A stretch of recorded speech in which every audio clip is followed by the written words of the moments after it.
People think detox support during pregnancy, and they think super harsh protocols, intense binders, or even aggressive antimicrobials. Detoxification isn't something that you just sign up for once or twice a year. Look at how high estrogen goes and then peaks at third trimester. It's so high. Look at those hormones. Your liver is going to be responsible for processing those extra hormones while you're pregnant. It doesn't make any sense not to do liver support while you're pregnant. You want to just support versus overstimulate instead of trying to flush out or push toxins out aggressively, which can release too many toxins into your bloodstream, and that could potentially impact your baby via the placenta or breast milk. Chia seeds, raw carrots, psyllium husk powder. Those 3 fibers can be so beneficial for bile support, removing toxins, having good bowel movements, and just clearing things out. Your body knows how to clear toxins at a pace that is safe for both you and your baby. Rather than no detoxing during pregnancy, it really is more about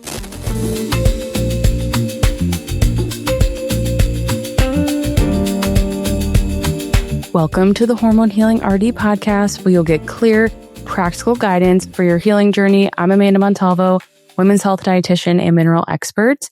And after helping thousands of women and navigating my own healing journey, I know how overwhelming the wellness world can be.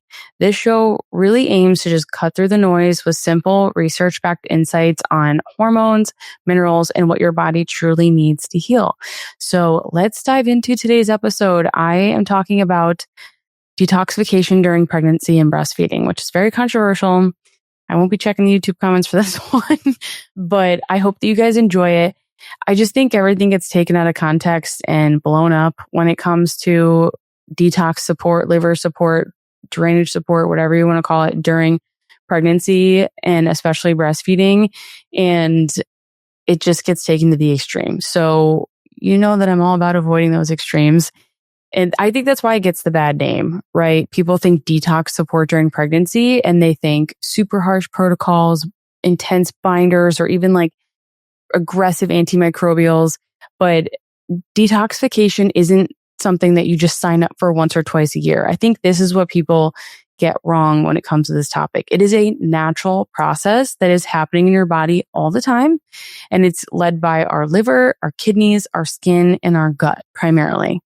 They're working around the clock 24/7. They're processing and eliminating both internal toxins, like byproducts of different processes in the body that are naturally made, as well as environmental toxins that we're getting outside of our bodies. The issue is detox itself isn't dangerous. It's not a bad thing. It's when we have impaired detox pathways that is when we can run into trouble. So if your body isn't able to efficiently filter out toxins, they can build up and cause symptoms, but that doesn't mean that naturally supporting your detox pathways during pregnancy is harmful. I just think there's a lot of bad information out there about that. We do have our placenta, the organ that we grow during pregnancy that acts like a shield and helps protect the baby while it's in the womb. And it works really hard to stop a lot of harmful things from reaching the baby. It's like this strong barrier, right? It uses really special cells and chemicals to fight off germs and toxins. And it also passes good antibodies from mom to baby to add like an additional layer of protection. But the placenta is not perfect. There are some harmful substances that can still get through, and that can affect the baby's growth and health. And these are things like heavy metals. That's like definitely one that's a big concern for a lot of people, like mercury, lead, arsenic. These can build up and harm the baby's organs. Air pollution, this can increase the risk of asthma, high blood pressure, and heart problems with babies. Forever chemicals, you think of like those chemicals from plastics, like nonstick pans, water-resistant clothes that can cause pregnancy problems and kind of slow baby's growth. And then hormone-disrupting chemicals like the forever ones in plastics, but also pesticides. Those are definitely hormone-disrupting chemicals. They can mimic hormones in the body. And then some toys as well. And that can affect how baby grows and like brain development. And then, of course, like, food, our environment, we're surrounded by toxins. And while the placenta does protect the baby, exposure to certain toxins during pregnancy can harm their health. And that's why ideally, we're avoiding pollution in our environment, harmful chemicals as best that we can. But it doesn't mean that we can't naturally support our detox pathways. The other one that people get concerned with is breast milk, right? Babies can get exposed to toxins via breast milk. And a lot of it is the same. It's the same exact thing. The forever chemicals that can affect the baby's immune system and just how they use energy. There's like older chemicals like PCBs that can stick to the fats in a mom's body and her breast milk. Not all breast milk is fatty, but obviously there is fat present in breast milk. Mine was like very fatty. I don't remember the name of the test, but I like tested my breast milk after my first pregnancy with my older daughter because I was donating my milk and I just wanted to see what the nutritional content was and if I needed to switch anything up. And I was like, oh, it's like extremely high in fat. It's like heavy cream, basically. But heavy metals are another one. Same thing, just like placenta, they can also potentially bind to fat and protein in the breast milk. But the heavy metals the form matters because not all heavy metals can be like absorbed easily in breast milk. And there's just a lot that we don't know, even about breastfeeding in general. There's just so much that we don't know. So how much metal or chemical gets into the milk it's just going to depend on the type of metal, how it's stored in the mom, her diet, where she lives, what she's exposed to. But the body really does try to keep milk safe by controlling what enters it. So breast milk has immune cells, antibodies, good bacteria, all things that are going to protect the baby from germs and toxins, and can also even block or trap some harmful chemicals. So that's like, it's got all these protective mechanisms too that I feel like don't get talked about enough. And even though, you can definitely get toxin exposure in breast milk, I still think breastfeeding is so important for a baby's health. There's so many benefits. And typically most doctors are going to say the benefits of breastfeeding usually outweigh the risks. And obviously we want moms to like eat well, avoid harmful chemicals as much as they can to keep their milk as safe as possible. But typically it's always going to be the best option. Not always, there's scenarios, but in general, there is a protective mechanism that helps shield the baby while also giving them the best nutrition and defense to just grow really healthy and strong. So yes, there are definitely possible ways that toxin exposure could affect a pregnant mom and their baby or a breastfeeding baby, but it doesn't mean, again, your body's going to detox. It will detox no matter what if you're pregnant and breastfeeding. And that's kind of my major thing that I want people to understand. Anyone listening, I'm not calling for intense detox protocols. I think that that's kind of missing the whole point. And it's funny because a lot of times, a lot of fertility practices, like say someone's struggling with their fertility or they go see a fertility specialist and they're like a functional fertility specialist, I should be clear. And a part of the process for preparing for a pregnancy is liver detoxification support. Typically, that's usually a huge part of it. It definitely is because obviously we do hair tissue mineral analysis and mineral support, which if you're supporting your minerals, you are supporting your detoxification pathways. And this is why I think this question comes up a lot, because a lot of times I'll get asked, should I do a hair test while I'm pregnant? It's probably like one of the number one questions. Like, should I even, I think minerals are a concern for me. I just found out that I'm pregnant, or I'm like in the middle of my pregnancy and I'm learning about minerals and all this stuff. I should probably just wait till I'm postpartum, right? And I'm like, no, you should use a hair test so that you can DIY your own prenatal. In my opinion, that's what I've always done. It helps you see exactly what nutrients you need and can help you so much in so many different ways when you're pregnant and help prepare for a successful postpartum. I mean, I'm like working on this right now. I'm recording this ahead of time. So by the time this comes out, we'll already have the histamine and hormones webinar that I did with Michelle. She did like the first episode of this season about histamines and the menstrual cycle. And right now we're finalizing our webinar. And I just recently wrote up this part, like the postpartum crash and histamine issues in pregnancy. And minerals are so supportive for histamine issues in pregnancy because they're supporting detoxification and bile and liver and all the things. But they're also incredibly important for postpartum because a lot of times we get that postpartum crash, that depression, anxiety, histamine response when we have minerals that are out of balance or other nutrients. Like there's a huge copper dump that can happen postpartum because estrogen levels drop. And that can lead to postpartum depression and anxiety. And so it's like, there's such an important piece that I'm like, we should please test if you're pregnant. Don't be scared to test. And I'm going to talk about pregnancy safe binders because that is like a piece of the puzzle and something that I think people aren't really discussing. There's really only one that I use other than food, but your body's going to detoxify if you're pregnant and breastfeeding. It doesn't just stop. You don't just detox once or twice a year. You don't just do a detox protocol before you want to conceive and then stop supporting detox because you're pregnant, right? That doesn't make any sense. And I think, we don't have to be on this like either or. It could just be like, maybe I'm just going to do it differently.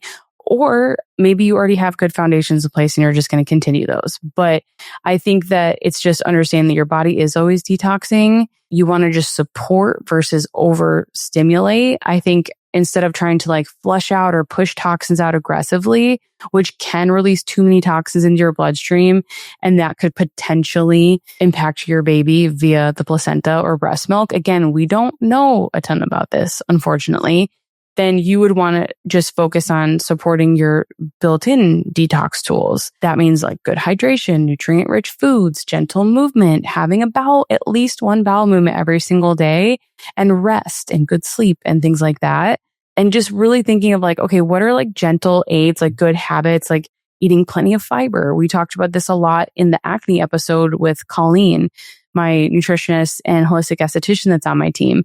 Fiber is incredibly important for supporting bile. Basically, fiber helps to not only bind to bile and remove it, but because it's removing it from the body, it's going to stimulate more bile production. So it's like this bile turnover process. And we get rid of excess estrogen, heavy metals, toxins, excess copper, mycotoxins, all get released in our bile.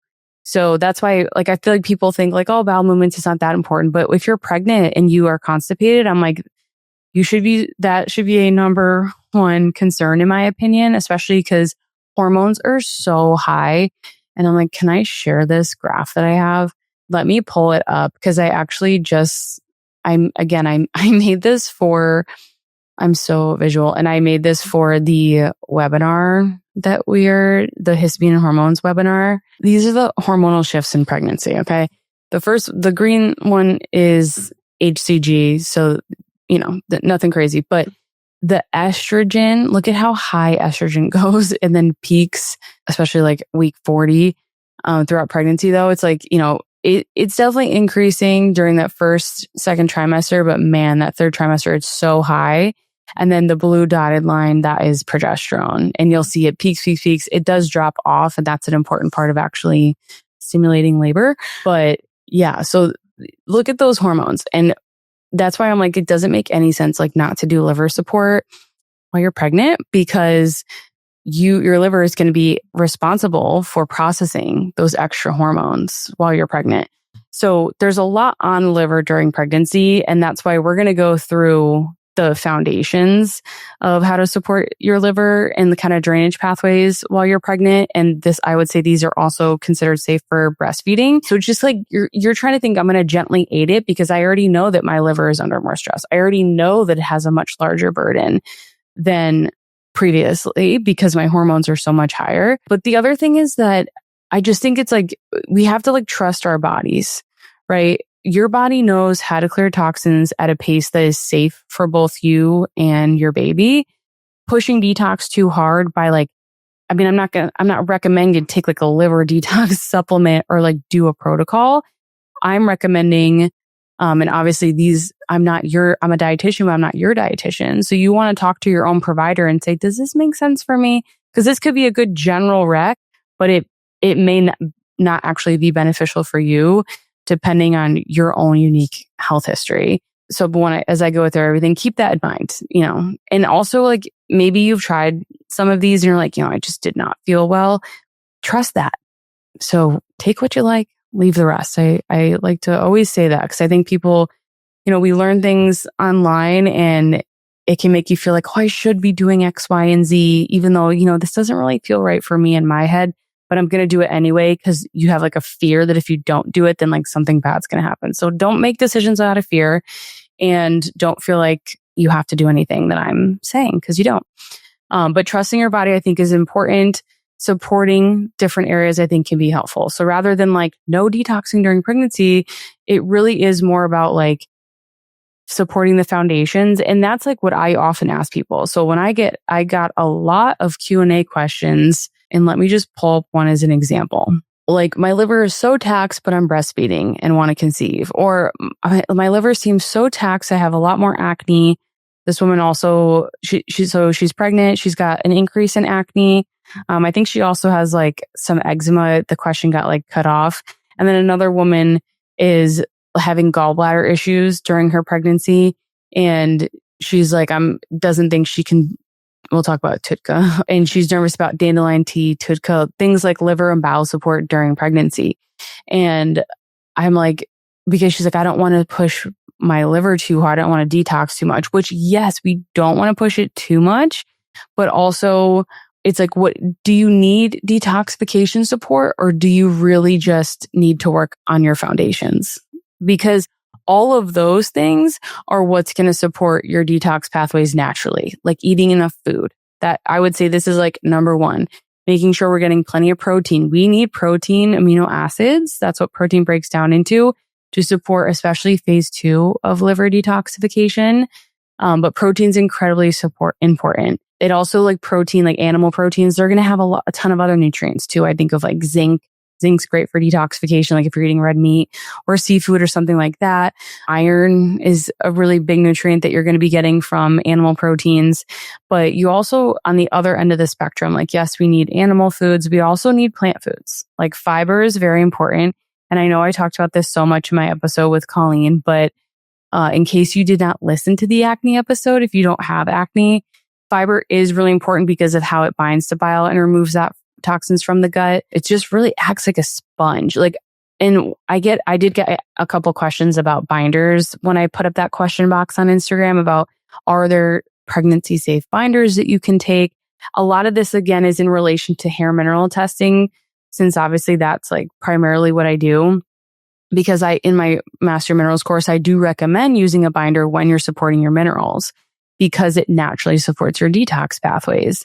And if someone is pregnant, then it doesn't mean you can't support your minerals, but you definitely want to do it gently. And I do recommend using a binder, but food can also be a binder. Fiber acts like a binder. It just like a binder, it goes in, it mops up those toxins and helps remove them from the body. And it also helps feed our good gut microbiome, promotes healthy bowel movements. Now, fiber is not the only thing that's important for bowel movements. I have like a Instagram post that was like a very controversial a while back when I said like constipation isn't a fiber problem or something along, or constipation doesn't mean you have a fiber deficiency or something like that. And it's nuanced, but you know, and usually there's a mineral component to constipation, right? That's why I mentioned it, that it's not just a fiber issue, because typically people with constipation also have very low mineral levels. They're very depleted. They often have very low sodium and potassium. Potassium is incredibly important for gut motility. So getting that peristalsis, the intestines moving, which is how we have a bowel movement. So that's really important, especially during pregnancy, because you need a lot more sodium and potassium when you're pregnant. So it's not just a fiber thing, but fiber can be helpful for bowel movements, and not everyone can tolerate more fiber. If they have a lot, maybe you've had digestion and gut issues for a really long time. So that's where you really have to listen to your body. But I talked in the bonus specifically. So if you're not in Patreon and you want my liver and bile guide, I made a liver and bile guide. I really like it. I think it's helpful. It just kind of takes all the information from the episode and like deduces it down to like, here's how you do it. It's geared towards acne, but everything is also safe for pregnancy in there and breastfeeding. So, and I do mention that I recorded a video that goes through it, but basically we want to be able to slowly increase fiber intake if possible. Typically 25 to 35 grams a day is what is shown as clinically significant for supporting bile removal, bile turnover, blood sugar balance, so many beneficial gut bacteria, all those things. Now, you could have really challenged digestion and not tolerate fiber. You could also have an overgrowth of not so great bacteria and get a ton of bloating with fiber-rich foods. So I'm not telling you if you get a bad reaction from fiber, I'm not telling you to force it. But to me, fiber can be beneficial. We just don't need to force it. And it's one of those things that I do think it's foundational for detox support. And again, like for me, I'm like, okay, you could use like chia seeds, raw carrots. Those are two great like food-based binders. Psyllium husk powder. We talked about that a lot in the acne episode. Those three fibers can be so beneficial for bile support, removing toxins, having good bowel movements, and just like clearing things out. So I would look at those as like a food-based binder, which would definitely be safe in pregnancy. Now, if you are very constipated in pregnancy, you just want to be careful. Sometimes more fiber can bind you up more. And that's when I'd focus more on minerals. I'd really focus on potassium. That could be coconut water if you could tolerate it. If you don't like coconut water, you could try like the electrolytes from 𝗘𝗣𝗦𝗭. Those have coconut water based source of potassium in them. Aloe vera juice, inner leaf. I wouldn't do whole leaf in pregnancy, but I think inner leaf is safe. If you get diarrhea from it, that's not considered safe during pregnancy because then you could get dehydrated. And obviously that is not good for you. So, but that can be a great potassium source and help promote peristalsis as well. Get that gut going. Because progesterone increases so much, this can slow down your gut motility. Now, if you have a healthy gut, this typically isn't an issue. If you already have overgrowth of bacteria and maybe you didn't know it, then those are the people that I see when they're pregnant, they have the most trouble with constipation. Like maybe they had some inkling that they had gut issues or were totally not sure, but they're like, no matter what I do, this is so difficult. Magnesium is also very helpful for constipation, and it's safe during pregnancy. And you use a lot of magnesium while you're pregnant, especially the first half of your pregnancy. So I tend to see that women do amazing if they add it. It could be like magnesium glycinate. Citrate is the one that most people use to have a bowel movement. Like Natural Calm is the most common brand out there that I typically see used. Any magnesium though will help. So you could, if you're also like, hey, citrate's just not absorbed as well. So I don't typically recommend it. But if you're super constipated, nothing else has worked, magnesium citrate can be great too. That can help calm intestines and help with the peristalsis as well. So that's important.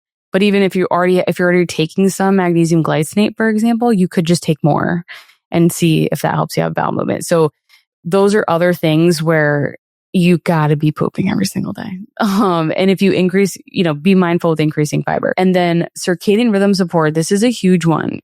And I know I've talked about it a million times. My episode with 𝗘𝗣𝗜𝗦 is amazing.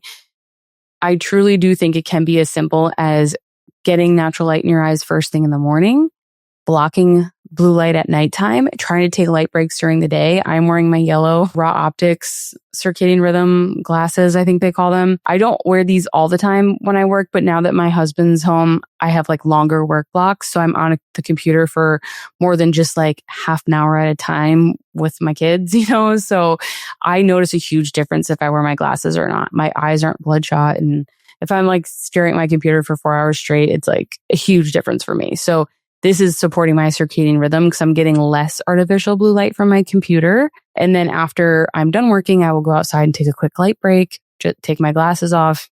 And I only wear these like if I'm working during the day. I don't think you have to wear these constantly, and you don't want to. You want to get natural light in your eyes.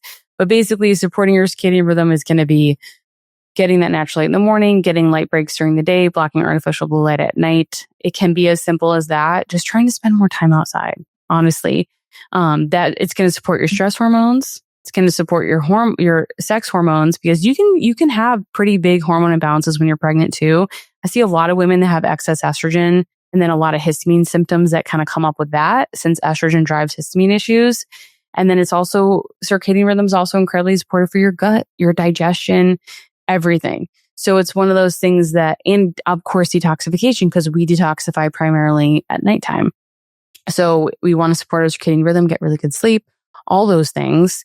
And that's going to be another big part of detox. Stress management, I would say, is the other big foundation where we're kind of like, do you need detox support or do you just need to work on your foundations? Stress is a huge one. When a person is stressed, their body releases our stress hormone called cortisol. A little cortisol helps the body work well, but if we have too much, this can, especially like over time, this can cause a lot of problems. It can slow down digestion, make it harder for us to have good bowel movements. So if you already are one of those people with gut issues or more constipation during pregnancy, you really want to watch your stress. It can make your liver less able to clean out toxins from the blood. It can weaken our immune system, which again has already shifted because you're pregnant, right? I'm assuming if you're listening to this episode, or maybe you're breastfeeding. Okay, the last part of the stress piece is that an increase in stress can also affect methylation. And this is basically a process that helps the body neutralize and remove toxins. And high stress can increase the body's need for methylation, but stress can also cause nutrient shortages. So you're using up more of certain nutrients. We then get a deficiency or have less than optimal levels in those nutrients and makes methylation not work as it should. And this can lead to toxin buildup in the body. I also think of so many things with methylation and pregnancy. And, both of my kids had oral restrictions. If you know, you know. And, tongue ties, lip ties, all those things. There's a lot on that. And I talked about oral restrictions in my reflux episodes with 2 different IBCLCs with unique perspectives. So I would listen to those if that is something. But there's a lot of talk in like the functional wellness space of how methylation issues could, like MTHFR specifically, how that could potentially impact oral, like your fascia development and lead to an increase in oral restrictions. I personally think the stress piece is a huge part of it. And I do think it affects methylation and MTHFR, and that's like part of the puzzle. So like a piece of the puzzle. But I just think there's a lot more to it that we don't fully understand yet. But stress is huge. And it's, on my pediatric forms for our pediatric clients, one thing we ask them is about oral restrictions, but we also ask what mom's stress levels were like during pregnancy, because that we know that affects baby's stress levels, their metabolism, their nutrient status, and all those things as well. So yes, like we're talking detoxification in this episode, obviously, but there's many other things that stress is going to affect when you're pregnant as well. So in short, the chronic stress and dealing with chronic stressors, that's going to slow down the body's natural cleaning systems. And it's just going to make it harder to detoxify, especially during pregnancy when you have like the higher load from hormones anyway. The other big area is prioritizing sleep, which I've had a lot of clients when they're pregnant, they struggle with insomnia. And I do think this is like a histamine estrogen issue for the most part. Because when you pull back on like any sort of supplement, anything that's going to stimulate the liver, it typically helps. So these are the people where I'm like, we want to work on the foundations for sure. We also want to experiment with working on lowering histamine levels, obviously safely in pregnancy. And that can look different for everyone. But, utilizing things like perilla extract, DAO enzyme. You can also consider, if it's intense, using over-the-counter stuff like Zyrtec and Pepcid, and which I talked about these with Michelle. We talked about these more at length in the histamine and menstrual cycle episode. We do touch on pregnancy very briefly in there. We cover it very in depth in our webinar though. So if you're like, I want all the strategies and the specifics, please grab the webinar replay. But there's many different strategies, even antihistamines that help sleep, like Unisom. Oof, had to dig deep for that one. Unisom is, if you can take like half of a dose and it's considered safe during pregnancy, only a specific version of it though, which I can't think of off the top of my head. But Unisom is considered safe during pregnancy as used as a sleep aid. You could take half of a tablet. Obviously ask your doctor or midwife or whoever you're working with as your provider. My midwife said it was safe during pregnancy. Typically people are using it for morning sickness. And when it helps people's morning sickness and helps them sleep, it's an antihistamine. So it makes me think it's often a histamine issue. And I did talk a lot about, like, I think that nausea beyond the first trimester, I think is very much histamine related. And I think women just have a lot of histamine symptoms in pregnancy that they don't realize are histamine symptoms. But even like 𝗠𝗓𝗏 at nighttime can be very helpful for it, but it's because it's an antihistamine. So if that's working for you and you don't want to continue to use it long term while you're pregnant, that's when I'm like, okay, let's try some other strategies, lower your high histamine food intake. Maybe we do a 𝗘𝗣𝗜𝗦 enzyme and some perilla extract and things like that to lower your just bring down histamine levels in general. But then, 𝗧𝗕𝗓, pepsid, those can also be good strategies as well. You can do a little mix, whatever works for you. But that's a big one. So if you are struggling with insomnia during pregnancy you're kind of like, I can't support, like, what am I supposed to do? Don't feel bad. But I would say like it's just like another thing. It's just another, your body trying to tell you something. So it's like, what is it trying to tell you? And like trying to slow down and navigate that. But sleep it's so important because that's when we detoxify.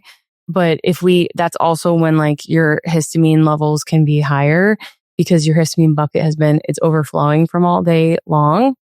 Histamine should be technically like lower at nighttime. So when you're stimulated and you're anxious and you can't sleep and you have that insomnia, that's when I think of like probably histamine related.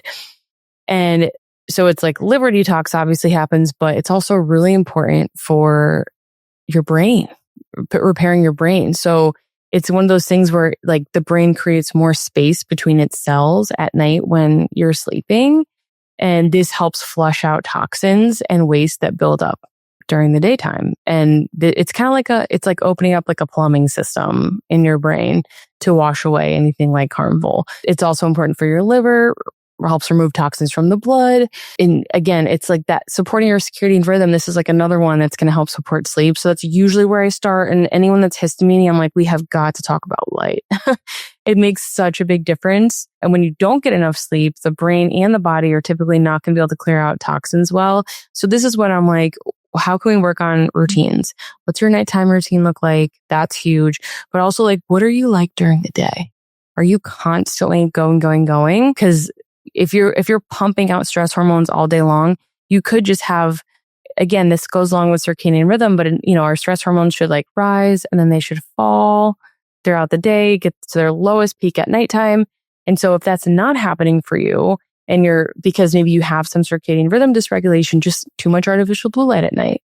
That could be a really easy way would be to work on your routine. Maybe you throw on blue blockers. If you're going to use screens, put a limit on the screens, put your phone away. I'm like, I spend as little time on my phone as possible, especially now that my family's all back together. My husband's with us.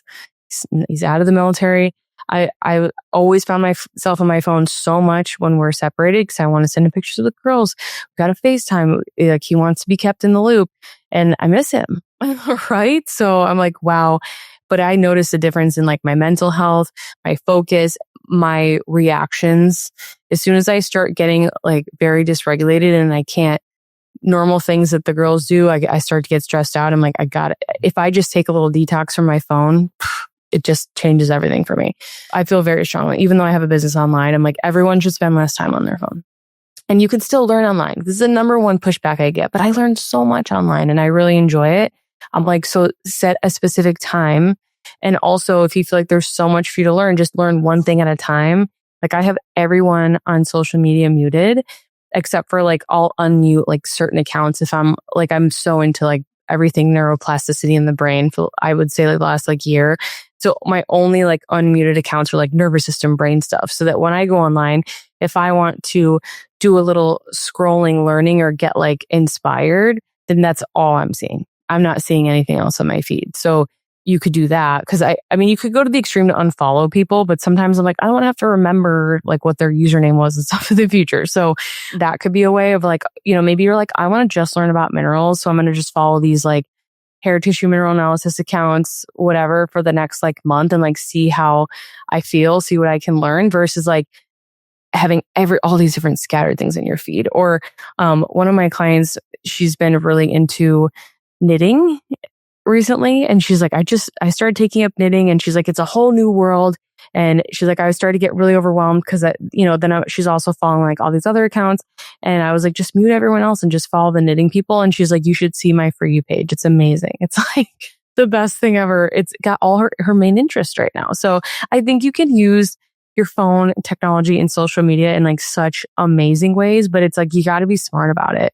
Otherwise it just kind of takes over, messes with your dopamine levels, messes with your mental health. It's eventually going to mess with your physical health, and it can really mess with something like sleep. So the number one thing I see on intake forms or applications when people want to work with us is their nighttime routine is terrible.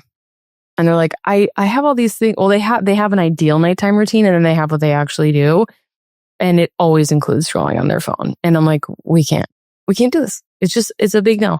Unless there's very few people that can scroll on their phone at night and it doesn't affect their sleep. But that's like another big thing if you are having sleep issues. So basically your sleep's like, it's a natural detox system for your body, especially while you're pregnant. And we have those higher levels, and sometimes sleep can be more challenged, especially later in pregnancy when you're not comfortable. And I would say if you're very uncomfortable later in pregnancy when you're huge, I've been there twice. And my second pregnancy was like night and day different. And I just think I did a lot of bowspring towards the end of my second pregnancy. So if you have, I'm going to do an episode on that. I just haven't figured out one yet with 𝗂𝗧𝗏𝗧, but she's 𝗂𝗧𝗏𝗧, Latka. So she has a YouTube. So if you like YouTube, go to her YouTube channel. She has a ton of free bowspring videos. Start with the intro ones, those beginner bowspring ones. They're short, get a little taste of what it is. Basically supporting your fascia and your natural like curvature of your spine and your body. And when you do this while you're pregnant, it just helps keep things where they should be and keeps the load, like you're gaining weight, your belly's big. It helps hold everything to be where it should be.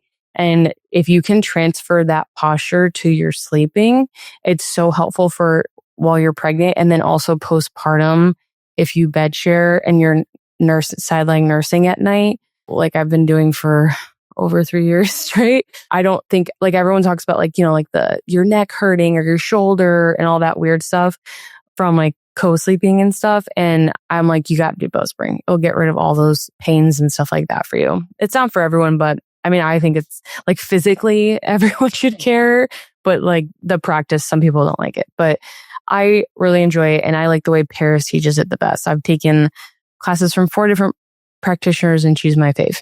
So go check that out. So that is sleep. And then lastly, there actually are a couple like herbs you guys could do too that I didn't mention that I do want to go through. Passion flower is safe during pregnancy. I want to say that I did not mention herbs or like supports that you can use during pregnancy and breastfeeding to help you sleep. I talked about the histamine piece, but chamomile is a really good one that is safe during pregnancy and very calming. You could just do a tea. Doesn't have to be, if you don't like tea, you could get a tincture or a capsule, encapsulated form, but teas also work really well. And I think they're more powerful than people realize. You can do passion flowers, a really good one. This would be safe for breastfeeding and just like the postpartum season. Technically, it's not safe during pregnancy.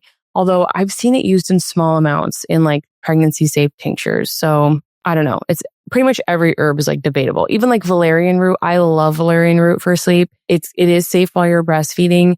It's safe in like tiny amounts. Like usually I see it like mixed into like small amounts mixed into other tinctures while you're pregnant.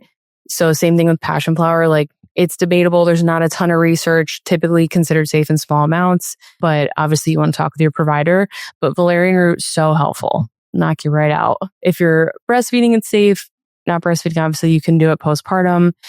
L-glycine is a great one that's really helpful for anxiety. Technically, it's not considered safe during pregnancy. I think you could probably do small amounts, but again, talk with your provider. It's really good for your gut too. Can help like rebuild the cells in your gut lining, but very good for anxiety. You can mix passion flower and L-glycine together. Michelle Shapiro, one of her first appearances on my podcast, she talked about that in our anxiety episode from 1 million years ago. And so that's a strategy that I still use with a lot of our clients. But those are ones that are very like helpful for relaxing. They can be sleep great for sure, but also if you feel like you have a lot of stress and anxiety, incorporating those towards the end of your day can be a good way to try to get that cortisol down before bedtime. Our monthly cycle is like a report card. understanding how to track your cycle and know what is and is not normal as far as your symptoms can go can help you identify possible hormone imbalances and whether or not maybe you're making nutrition, lifestyle, or supplement changes. It'll just give you an idea if those are working for you or not. And this is why I created my free Healthy Period Starter Guide. It walks you through all the different phases of your cycle, how to track, teaches you what's at the root of different hormone imbalances, and even has a section for nutrition tips for healthy hormones. I think every woman should have this knowledge easily accessible to them, which is why I made it. You can grab the guide via the link in the show notes, or you can go to my website, 𝗠𝗜𝗡𝗕𝗏.com, and you can find it under the guides and support section. And then when it comes to, okay, so what about, like, those are like the foundations, right? So we're thinking, here are the foundations, things you can do. Because some people think I need liver detox support, but I'm pregnant or breastfeeding, but they are not doing any of those. Maybe they think maybe it's like acne, maybe it's fatigue, brain fog, all those things. And they start working on the foundations and their symptoms go. So then maybe you didn't need additional liver support. Maybe that foundational support was enough. There is like pregnancy and breastfeeding safe, like drainage prep, you would call it. It's basically all about gently supporting your body's natural process of getting rid of waste and toxins because it's already going to be doing it. So it means helping the liver, the kidneys, the lymphatic system, the skin, and the digestive tract just work really smoothly so that detoxification process happens completely. Like, you want it to be complete. You don't want to just like stimulate liver detox, but you're not having bowel movements, or stimulate liver detox and maybe your bile's all thick and sludgy, so you're not actually getting rid of all the toxins and stuff. So when you're pregnant or breastfeeding, it's really important to be kind and gentle with drainage prep. I'm going to go through what's considered safe. A lot of it is the foundations, but it's still considered drainage prep. And this typically is going to include just like being hydrated, fiber-rich foods, moving your body. You could consider certain supplements that I'll get into that will also naturally support those drainage pathways. But I'm not recommending any like specific like detox supplements and stuff like that. It's really just about preparing your body's natural cleansing pathways. So the major focus is going to be having a bowel movement every day, which so many women, I keep stressing it. So I hear a lot, well, you're pregnant. It's like, you're going to be constipated. It's not normal. I don't care what anyone says. I don't think it's normal. To me, that would tell me, hey, my body is struggling somewhere. It could be hydration. It could be bacterial overgrowth in my gut. It could be stress. It could be needing digestive support, minerals, whatever, like it just, to me, I don't think that's actually normal. I just think we accept it as normal. And so it's a non-negotiable to me to have a daily bowel movement when someone's pregnant, gentle movement. That could be walking, stretching, rebounding.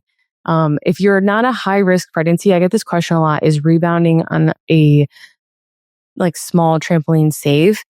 I mean, talk with your doctor. I'm not your doctor, so I don't know if it's safe for you, but in general, yes, you don't even want to, like, for lymph support, you don't even want to like lift your feet you don't want your feet to leave the trampoline typically. You want to just do it. It's like a gentle pump that you're giving to your lymphatic system when you do that. And it's very effective. So, but if you're a high risk pregnancy or if you have any sort of placenta previa, don't risk it. Ask your doctor. They'll definitely tell you no. But I do think rebounding, especially actual, like real lymphatic rebounding where your feet are not leaving the trampoline, is very safe and gentle and supportive. Hydration. So making sure you've got half your body weight in ounces of water minimum with minerals added. So I love the concentrated minerals blend. It doesn't have a lot of sodium, so I typically recommend adding more sodium. You could also do adrenal cocktails. I've talked about those so many times. My favorite version of the adrenal cocktail, I just use the Paleo Valley powder. And I know you can make your own. You could do coconut water, a little lemon or lime, and sea salt. And it can be as simple as that. The watermelon one is so good. I recently just purchased, it hasn't come in yet because my older daughter doesn't like the watermelon one. My younger daughter loves it. The lemon lime version. So we will see if I like that one as well. The orange wasn't my fave. It kind of tastes like a creamsicle. I have a lot of clients that like it. It's just like not for me. So I will update you guys in my next recording if I like it and if Eliana likes it. But we need those added minerals. We need so much potassium during pregnancy and breastfeeding. You use up a lot. So coconut water, again, great source. Eating whole foods. It's in all meat, all dairy, It's in a ton of plant foods, potatoes, squash, tomatoes, fruit. It's easy to get from food if you're eating primarily whole foods and if you eat plenty of protein rich foods. Like there's a lot in red meat. There's a ton in salmon, chicken, pork, dairy. Like you can definitely get potassium, but it's just one of those things that like if you eat a lot of like prepackaged foods and stuff like that, you're probably not going to be getting as much. And so if you're adding in sodium, you just want to make sure you're getting enough potassium, especially when you're pregnant, because that can lead, if you have an imbalance in them, you could get more fluid retention. And I don't want anyone to get fluid retention while you're pregnant because that's not fun. So the hydration is a big part of it. I personally drink, again, way more than half my body weight in ounces while I was pregnant, breastfeeding, but I'm also extremely active and I live in a warm climate, so I sweat a lot. So that's going to also depend as well. But if you are constipated, I'm like, just drink more. It's not going to kill you, and add minerals to that. And if you're like worried about fluid retention, just go towards the trace minerals drops because those are going to be more magnesium. They can also help you poop if you're constipated. And then deep breathing. So deep breathing is very helpful. That also really supports our lymphatic system. 5 minutes a day total, or break it up a couple minutes, couple times a day. It's also really helpful if you're like, maybe you've just been going all day and you're like, I need to chill. I like to really calm down before I transition, basically. So like I'm recording a bunch of podcast things for my one-on-one clients and stuff like that during my current work block that I'm recording this. And so after this, before I transition out and go get my girls, I will take a couple minutes of just like breathing, sitting here, being in my body. Cause it's so easy to just not check in and pay attention to ourselves because we're just doing. But it's like, I always remind myself, cause I'm like, I don't have time for this. I've got like all these things, to do. I feel that way too. I feel like people think I'm like immune to feeling that. I don't. I feel like I have so much on my plate even when I try to take stuff off, and I'm like, how does this happen? How do I just keep getting more things piled onto this plate? Every time I take something off, something else comes in. Life gets easier. And I'm like, oh, I gotta start homeschooling. I'm like, oh, no, she's 3, huh? Just that's like a recent one. But it's like, I finish one work project, another one appears. It's like, oh, we got to update our whole one-on-one course. Okay.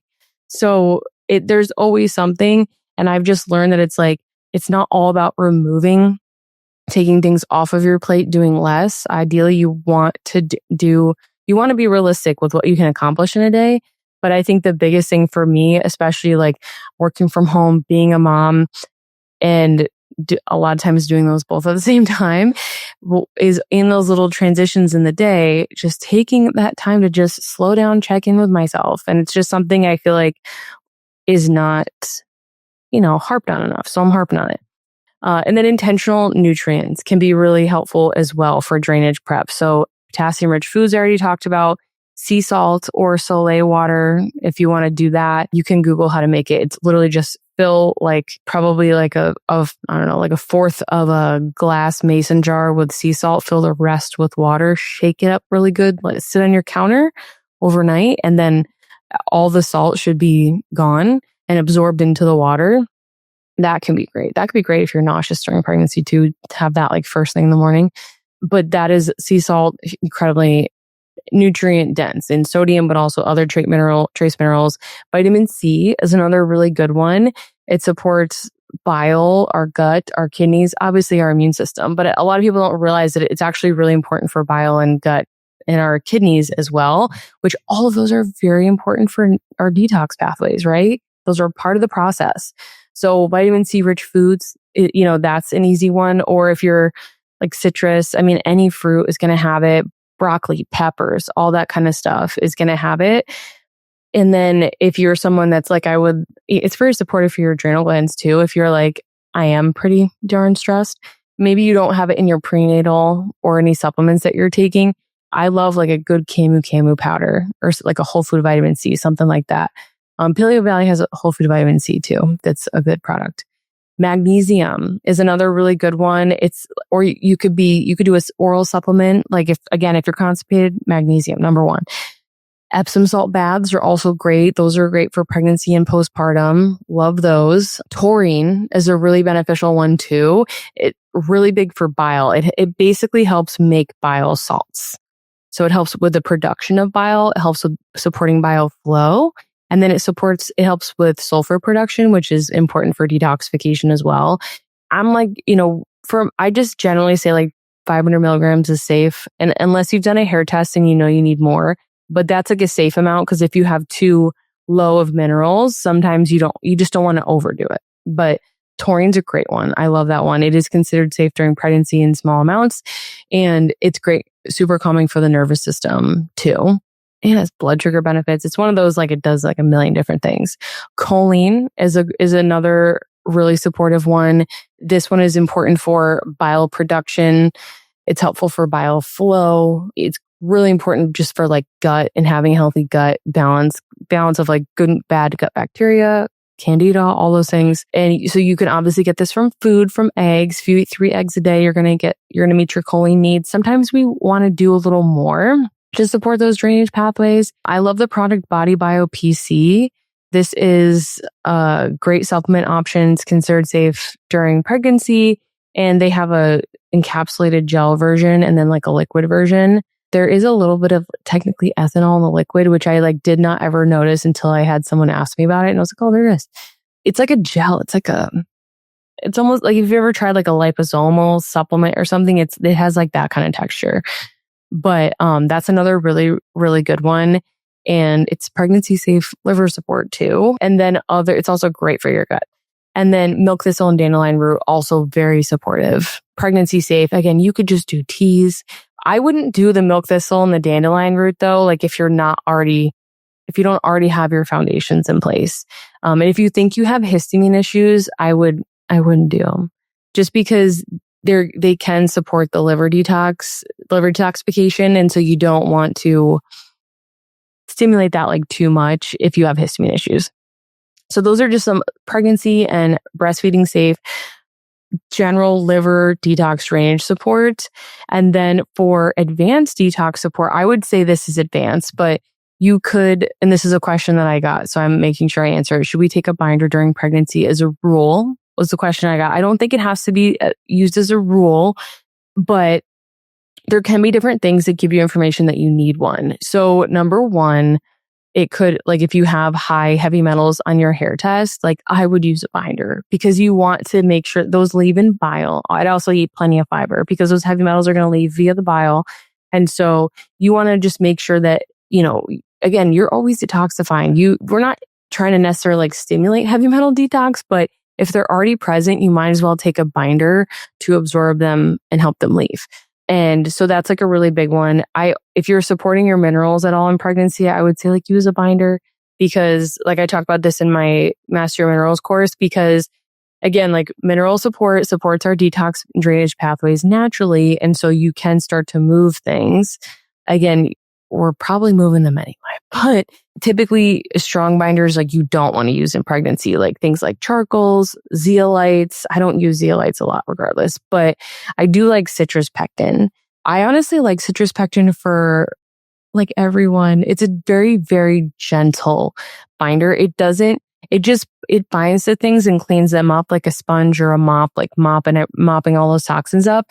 But it doesn't like push your body to detoxify like a charcoal or a zeolite. Like a lot of binders will stimulate detoxification, but citrus pectin does not do that. It just works a lot more gently. And so it's mostly working your digestive tract too. That's the big thing. So it's not stirring up toxins from your tissues like more intense like charcoal or something like that. The one that I use is modified citrus pectin. That's like the form that I use. It's the most absorbable form. It can be great for gut issues too. It has benefits for immunity. I mean, it does a lot of cool things in the body, but it does act like a little gentle binder as well.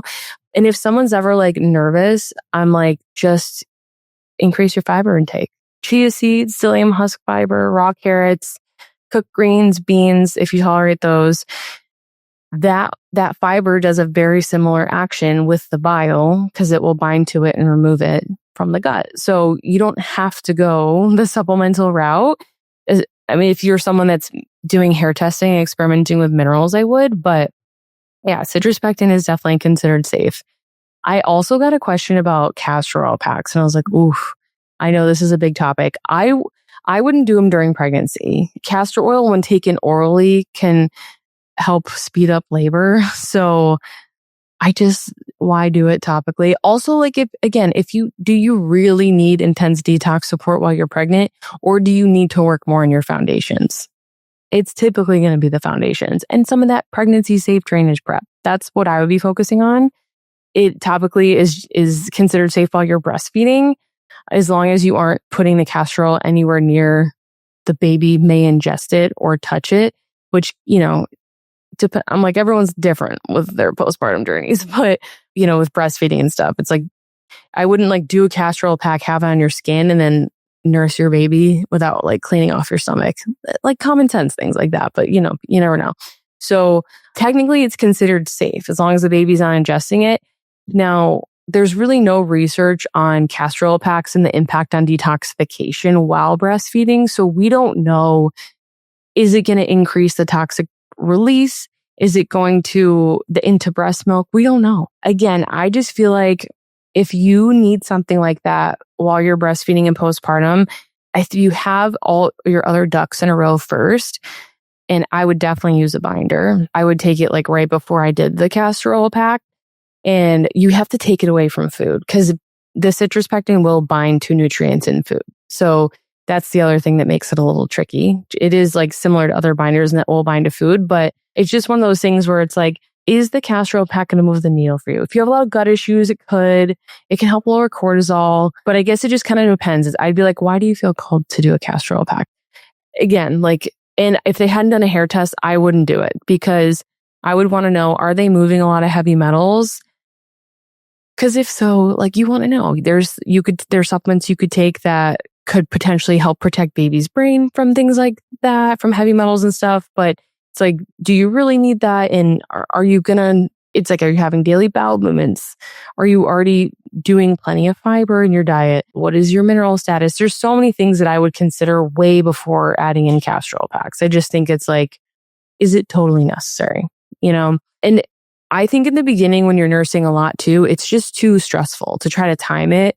I have had clients where they feel really good doing them. It helps them sleep. And so they would nurse their baby, then do the castor oil pack right away because they know their baby's not going to nurse for at least a few hours. And then they would fall asleep and take the castor oil pack off. So it just depends on the person, what it does for you. But I don't think it's a hard yes or no. It just depends on your situation. The other question I got is a sauna. Can you use a sauna while you're pregnant and breastfeeding? Again, a lot of controversy around this one. And I just think I went through a whole process where I was researching this a ton when I was pregnant with my first daughter because I felt like I really wanted to use the sauna and I was bummed that I couldn't, quote unquote, right? So I'm I just really want to use a sauna, but you're not supposed to. And I was talking to one of my colleagues and she's like, in Finland, everyone uses a sauna. And then when you're pregnant, use it. When you're postpartum, they put kids in the sauna. And the only time you don't use it when you're pregnant is if you don't feel good while you're in there. And I'm like, that's really interesting. And so I started doing more research and that's probably where they have the most research. And I'm going to put the article and stuff. There's a few really good articles. But one of them is by homeiswherethesaunais.com. And she has a really good article on sauna in pregnancy.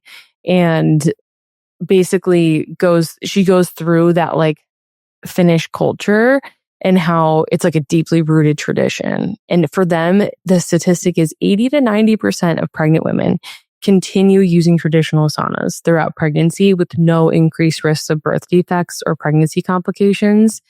I think the issue is that it's the number one reason that in the US we're told not to use it is it will increase mom's body temperature and then that is harmful for the baby. But one of the statistics she cites is that body temperature during a typical 15-minute sauna rises only slightly, about 1.8 degrees Fahrenheit, far below harmful levels seen in animal studies where there are birth defects, right? And research shows that there's no link between sauna use and neural tube defects. And sauna temperatures used in Finland are often milder than those assumed unsafe by a lot of different sources. So if you weren't using a sauna before pregnancy, I wouldn't use one during pregnancy. I think that's hopefully common sense. But if you were using it before, like I was like, I felt I had like a lot of histamine symptoms in my first pregnancy. And I'm like, I just feel like I need more support. And I loved it. And I wasn't sweating as much in the winter and stuff. And so I used it pretty regularly with my first daughter. I didn't do super high temperatures or super long instances, but I was like, I just want to get in here and be a little warm and sweaty for a little bit. And I really enjoyed it. With my second pregnancy, I did not feel like doing it because I was extremely active because I had a toddler and well, not even. She was like 15 months when she was like 13 months when I got pregnant. So I basically had a baby and I'm like carrying her around all that like constantly.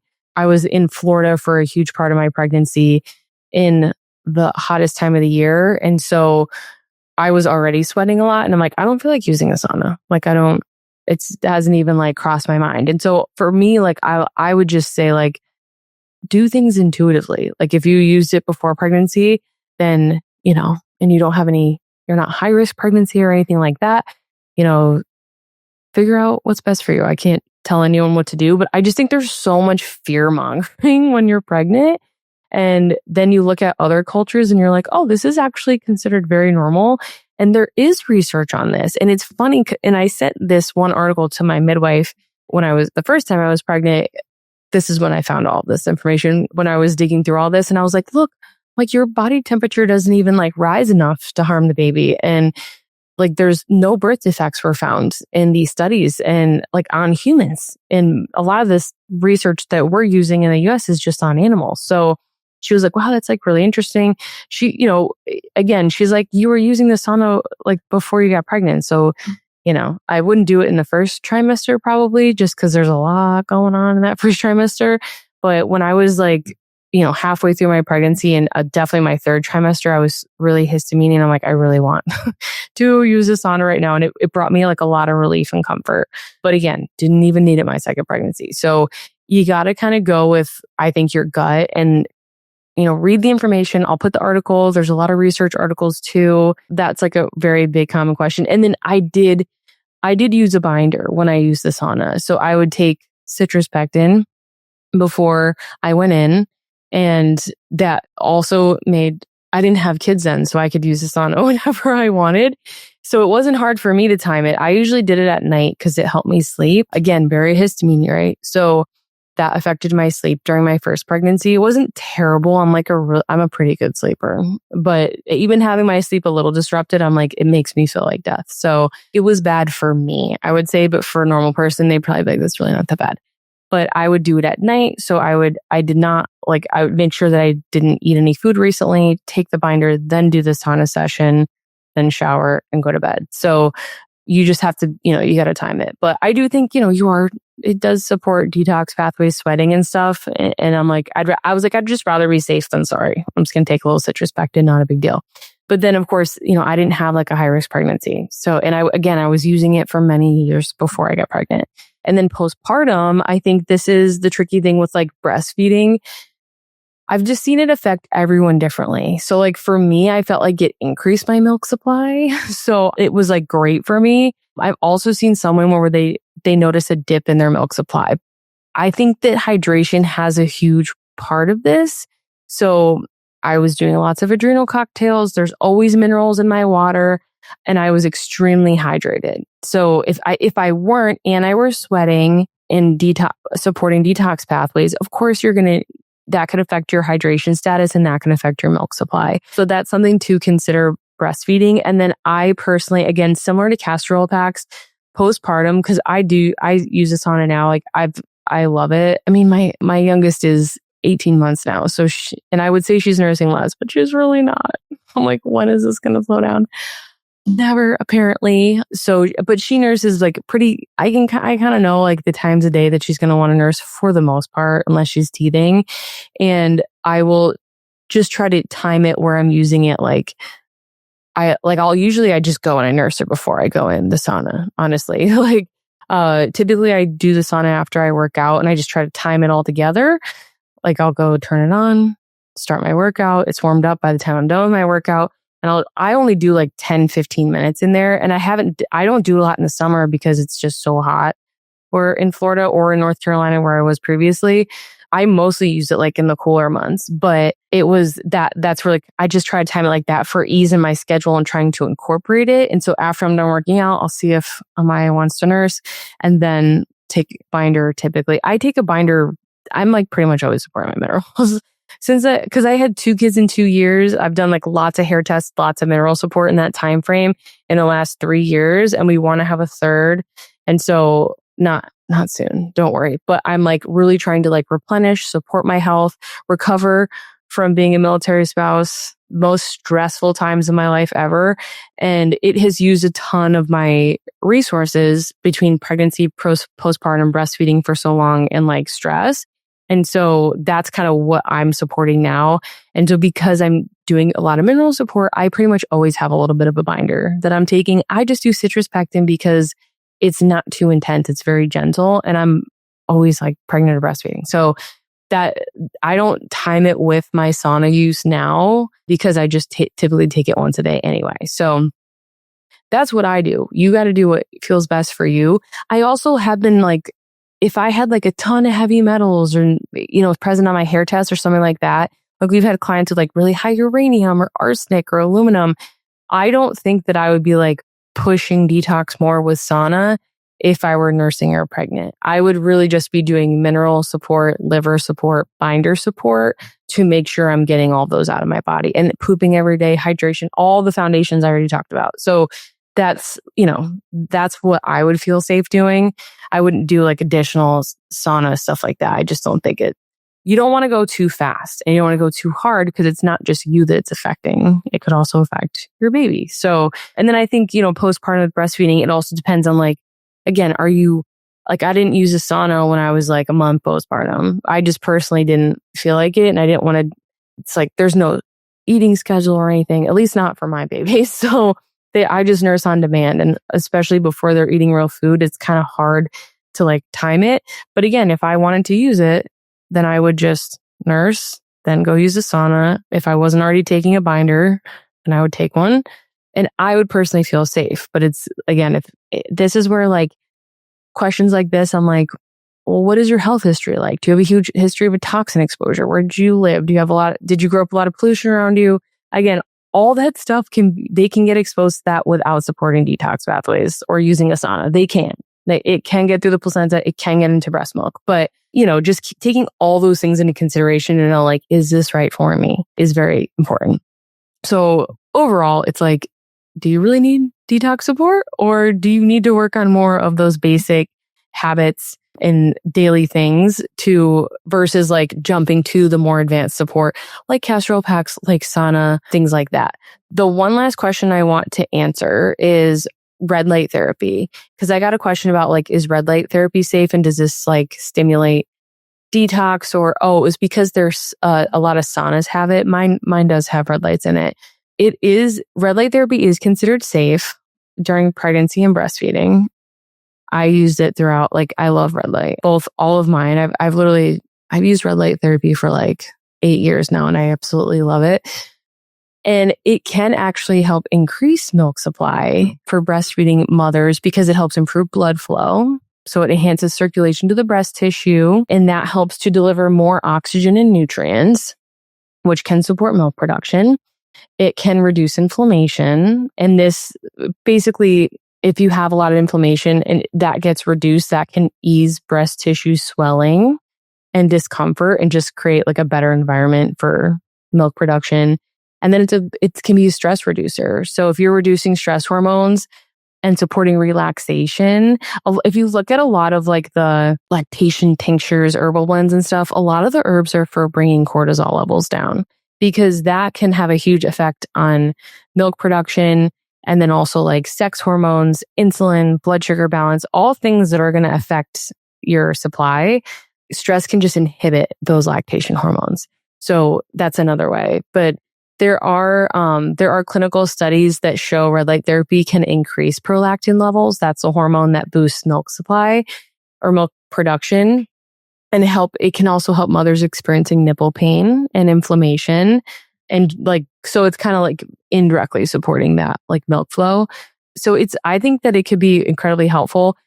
Also, like you could just go outside if you're awake at sunrise or sunset and get red light therapy that way. You could be by a fire and get it that way. Those are all different options for like kind of getting that exposure. You don't have to have like a fancy red light. But those are the big things. I did a couple questions I'm going to try to rapid fire answer quickly now because I'm like, oh my gosh, how long is this getting?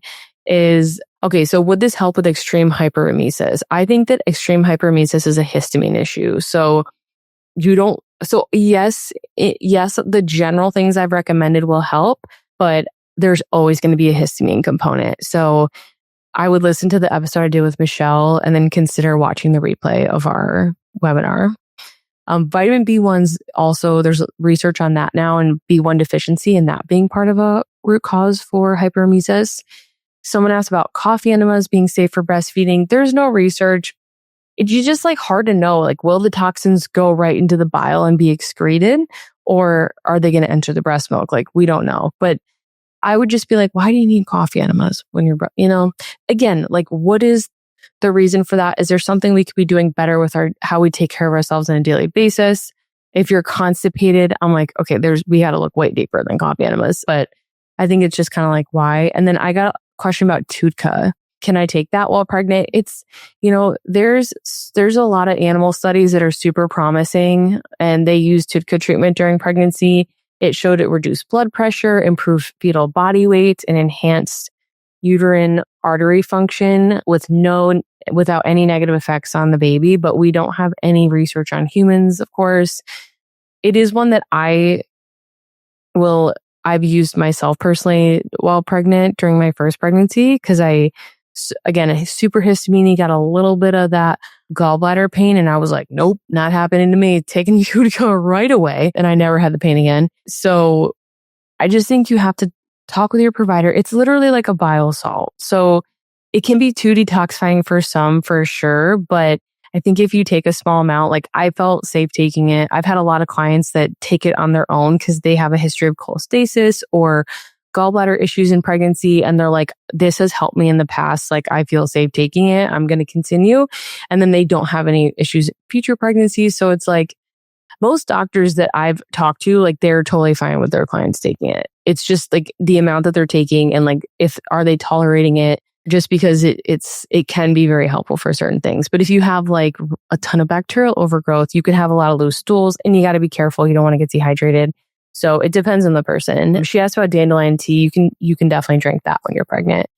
And then someone asked about mold, like detoxing from mold while pregnant. We're mostly getting rid of mold and mycotoxins in our bile. So again, supporting all these general like natural drainage pathways is helpful, but you just want to be careful. Typically, you're probably just going to be super histamine too if you have mold exposure. So you don't want to add in a bunch of supplements and then like cause yourself to go into a flare. And it's not like I would never do a mold detox while pregnant, like definitely not. But I would be like, okay, let's like really support your bile because we know that that's where a lot of mycotoxins are leaving the body. So chia seeds, psyllium husk powder, the raw carrots, all the bitter greens, stuff like that can be extremely helpful. Maybe some phosphatidylcholine, like the Body Bio PC. Just depends on the person to figure out what that bile support might look like. But like fiber, very beneficial. Of minerals for sure are going to obviously be very helpful. But I think all those foundational things can be supportive. But again, like you're not going to want to do like a mold detox while you're pregnant. That's just going to be like, wait, I also have so many thoughts about mold detoxes. We're going to have a mold episode, I promise. One of my dietitians on my team is a mold expert. So her name's Gracie. I will bring her on and we're going to have a very level-headed mold conversation because I think mold's gotten out of control and people panic and they do so many things, take all these supplements that make everything worse. So we're going to talk about another way. But thank you guys so much for tuning into this episode of the Hormone Healing RD podcast. I hope you enjoyed it. There's not a perfect answer for a lot of these questions. And I know that people hate when I say it depends on the person. That's why I try to share more of my personal experience because I'm like, okay, maybe that will help you put it more in context for yourself and like client experience and stuff. But that is the episode. I hope it's helpful. The best way to support me is by leaving a review. And if you can share the episode with a friend, Share it in your stories, tag me. I would love to see it. Love seeing the support. It just helps more women discover the message and hopefully feel empowered on their healing journeys. If you want to dig deeper, you can definitely consider joining my Patreon, patreon.com/hormonehealingrd. That's where I have that bile and liver support guide and a bonus lesson that I think will be very helpful if you're trying to figure out like, how do I navigate a lot of this stuff that originally went with the acne episode, but very helpful for this episode as well.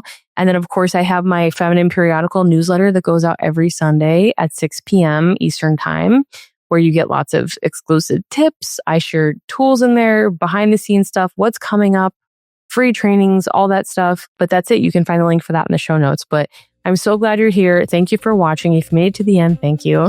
And I can't wait to connect with you again next week.